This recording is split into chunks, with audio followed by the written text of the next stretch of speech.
What do you want? How did you get here? How did you track me down? Get out!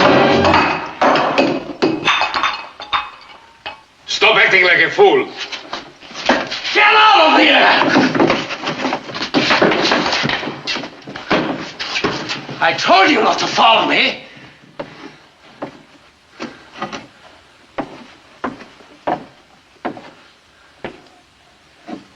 You were supposed to keep in touch with me by shortwave. The seal isn't even broken. I have nothing to report. What are you doing here? Answer me! You said you would establish contact with Mars. That was your commitment.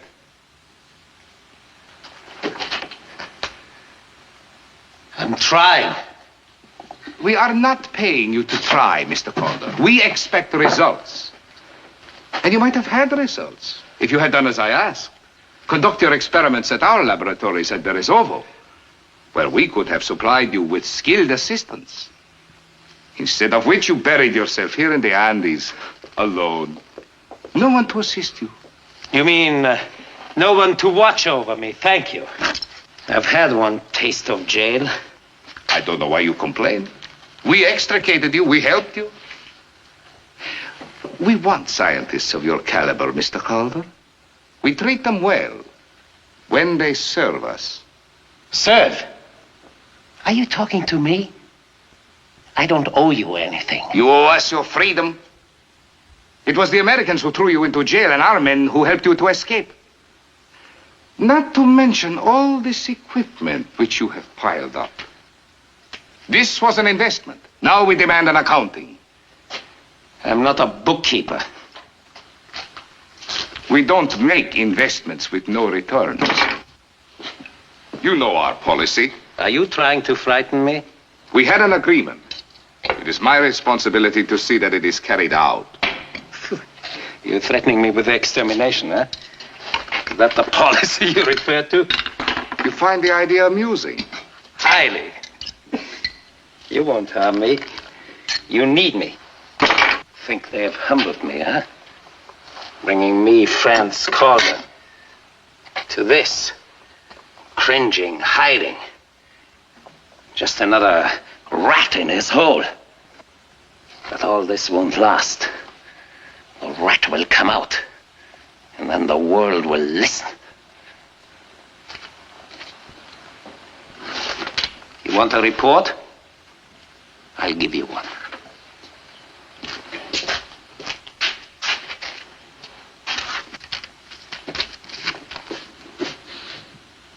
You can tell your masters that I've failed in my experiments. I've not been able to establish contact with Mars. Their money's been wasted. It is not a report they will appreciate. Still, they won't exterminate me. Of that I wouldn't be too sure. Because you can also tell them that the Americans who stole my valve have succeeded. They have established contact with the Red Planet. Wait outside.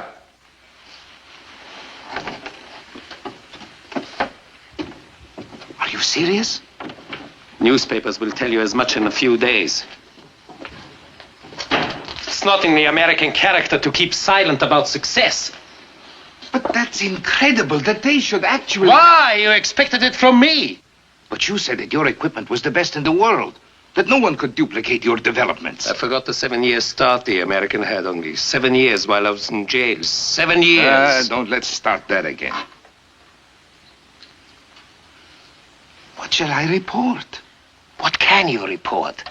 That the Americans also want the secrets of a wiser civilization so that they can turn them into new methods of destruction? How do you know all this? Because I'm the one other person with a hydrogen valve. I alone can pick up their signals and the replies. Then you can give us the questions they put to Mars and the answers they receive. Yes, exactly. And that's why I can laugh at your threats. Do you still want to kill me? Oh, don't talk like that. Nobody is threatening you. You're invaluable to us. It's not who gets the information first, but who first puts it to use. Oh, my dear friend. You must let me send you a less monotonous diet. My diet's already taken care of. I did not spend all your money on equipment. Is there anything else you need?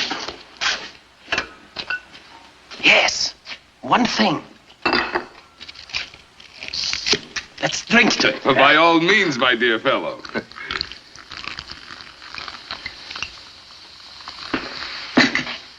What is it? Your absence. Sticking to the establishment of mathematical and chemical formulas. Very ingenious. They were able to frame a few questions. I read all that in the papers. What about you? Have you contacted Mars yourself? You're a fool, Eugenian. If I can read their messages, they can read mine. Why should I let them know that they have competition? Huh? Calling 2BLM, calling 2BLM. 2BLM here, go ahead. Where's Eugenian? Where's Eugenian? You will call him on another wavelength. 9434 kilocycles. Broadcast band E. Use scrambler number 5. The call number is 9K-BLM. Your call will be relayed. He's waiting for you. Calling 9KBLM, calling 9KBLM. Who are you? My credentials.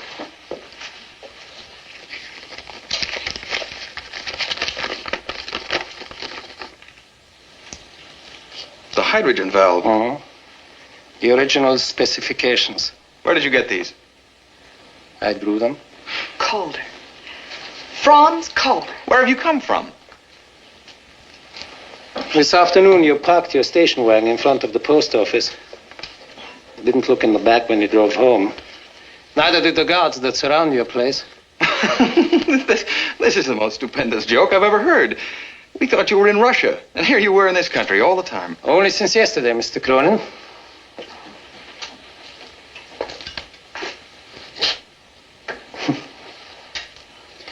It wasn't exactly a triumphant entry.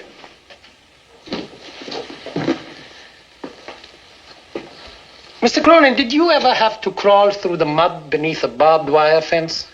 Hide like a hunted animal to avoid the border inspectors? In heaven's name, why? Why? I developed a dislike of jails. Jail? Are you out of your mind, man? Have you heard nothing of what's happened in the world? In spite of your record, there'd have been an open door for the inventor of the hydrogen valve. Which you stole. Well, don't talk nonsense. Your specifications became government property. Anyone had a right to use them. That's a matter of opinion. Don't worry, Mr. Calder. Chris has given you credit for everything that belongs to you. Every scientific journal has given you full credit. If you'll forgive me, where I've been, the latest scientific journals were not at hand. I lived in a hut at 11,000 feet in the Andes. An avalanche finished it. But I dug myself out 9 days ago. Got out anyway. We're just about to broadcast. You might be interested in You're right. It will amuse me. All set, Lynn? Yes.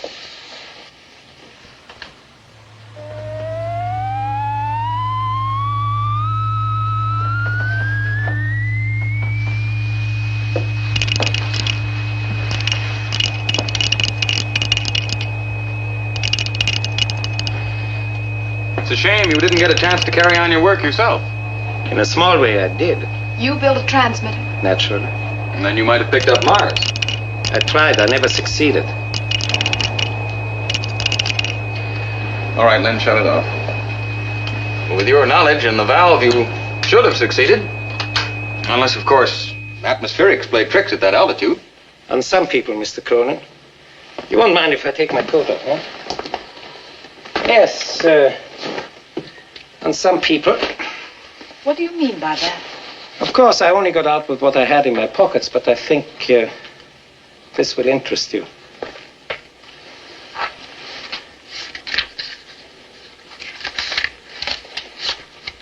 There are messages and the replies, all of them. The ones that weren't decoded, too.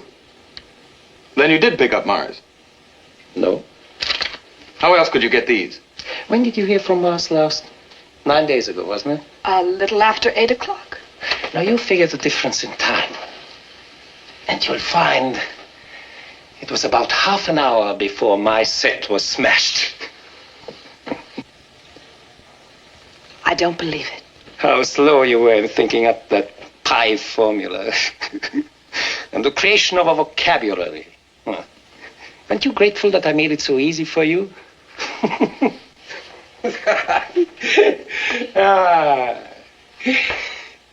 Here you were, the whole mobilized science of the world behind you.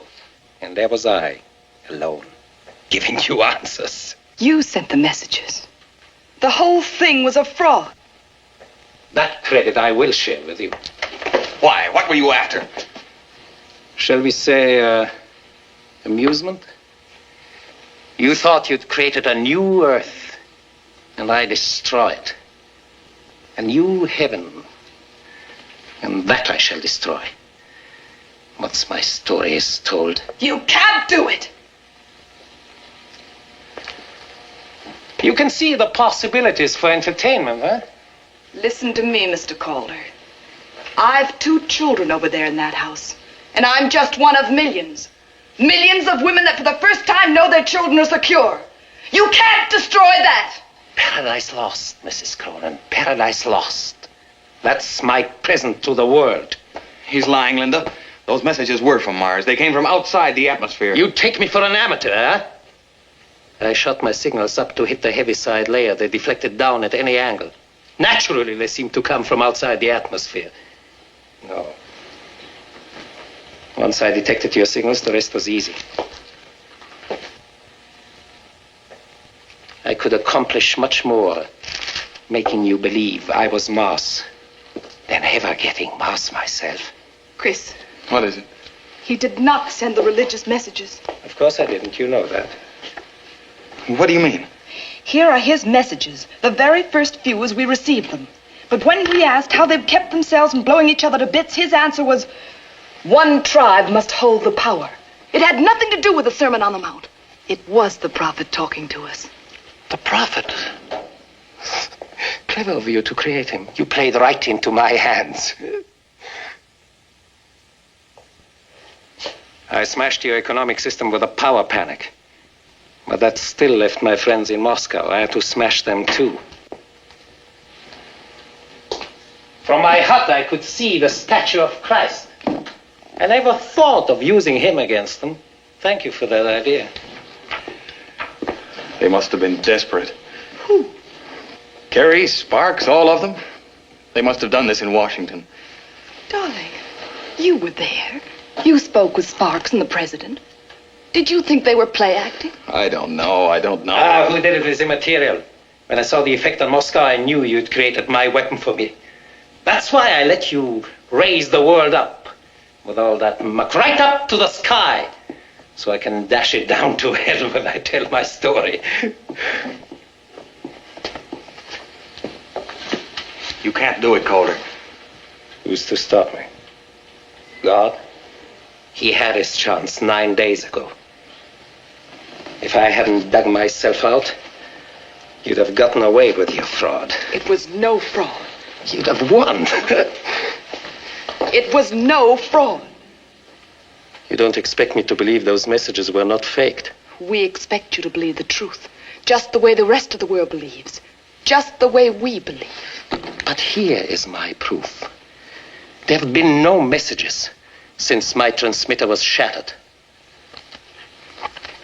How will you explain that to the world, Mr. Cronin? Sermon on the Mount. Peace on earth. No, Mrs. Cronin. You are not dealing with a superstitious peasant.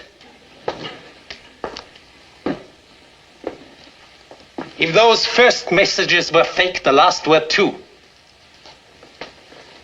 The world will believe me, just as your husband believed me. And then you'll all be at each other's throats again. All of you. And I'll have done it. Better to reign in hell than serve in heaven. My favorite poem, Mrs. Cronin. The unconquerable will and study of revenge, immortal hate, and courage never to submit or yield. That's my God, Mrs. Cronin. Satan. Lucifer's my hero. God beat him. But I'll have beaten God. Nothing will convince you. Nothing.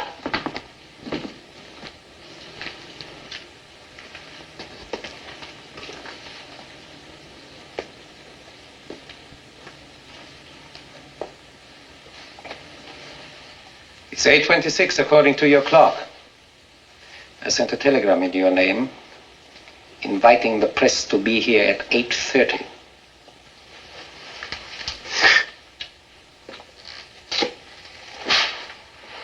They will only to wait a few minutes before they hear my story.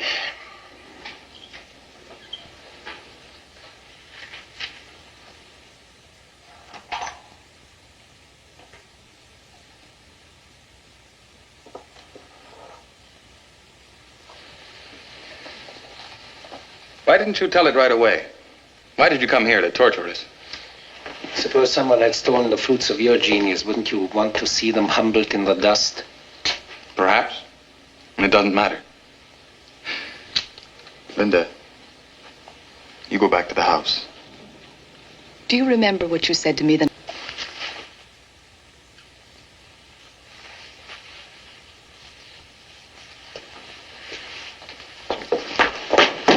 You do think me a fool. You think I let you walk out of here to call those private guards of yours?